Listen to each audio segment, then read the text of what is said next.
The experience of Justine Wood at Morden Paper Company is illustrative of the way in which organizational structure, institutional norms around communications, decision-making processes, trust, and accountability intersect. In this case study, communication challenges present themselves primarily in the relationship between Justine and her colleagues Andy Griffith and Ronnie Howard on one hand, and between Justine and the company's CEO, Jimmy Cricket, on the other hand. The most problematic relationship from a communications and negotiation perspective is that between Justine and Andy. Justine, being the top salesperson at Morden, has been handed the lead for the sales team, negotiating a new contract with Morden's largest client, Allied Paper Supplies. However, the personal relationship Andy enjoys with Allied's CEO, along with his resentment about Justine's elevation to team lead, results in Andy directly and indirectly undermining her negotiation position.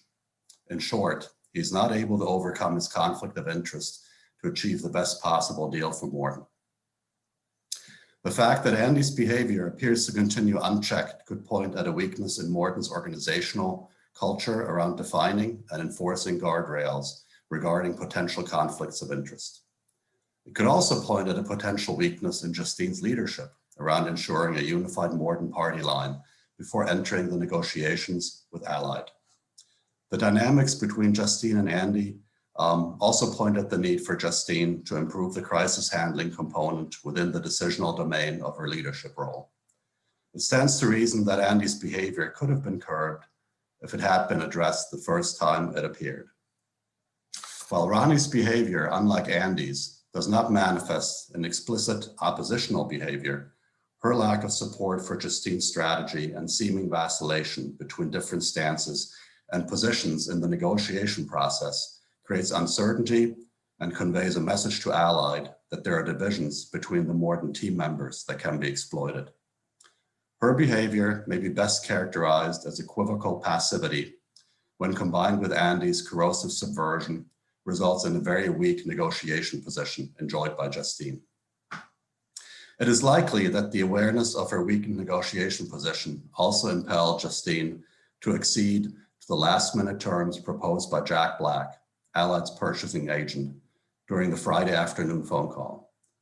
While Allied's new relationship with UMGC might conceivably be seen as a legitimate incentive to reopen the terms that had previously been discussed, the conditions suggested by Black should have caused Justine to react more carefully, especially given that she understood that those conditions would expose Morden to an even larger cash flow commitment. Justine had been given clear directives by her supervisor to ensure that that specific risk be minimized in any negotiations with Allied.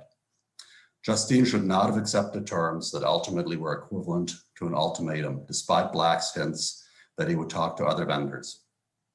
By accepting the new terms, Justine compromised the accountability Cricket had vested in her to ensure the best possible outcome for Morden.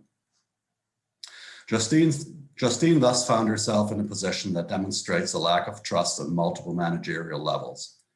Clearly, she felt that she could not trust her ostensible Morden partners in the negotiation, Andy and Ronnie, which caused her to engage in decisive but problematic actions, which in turn are likely to undermine the trust of Cricket in her.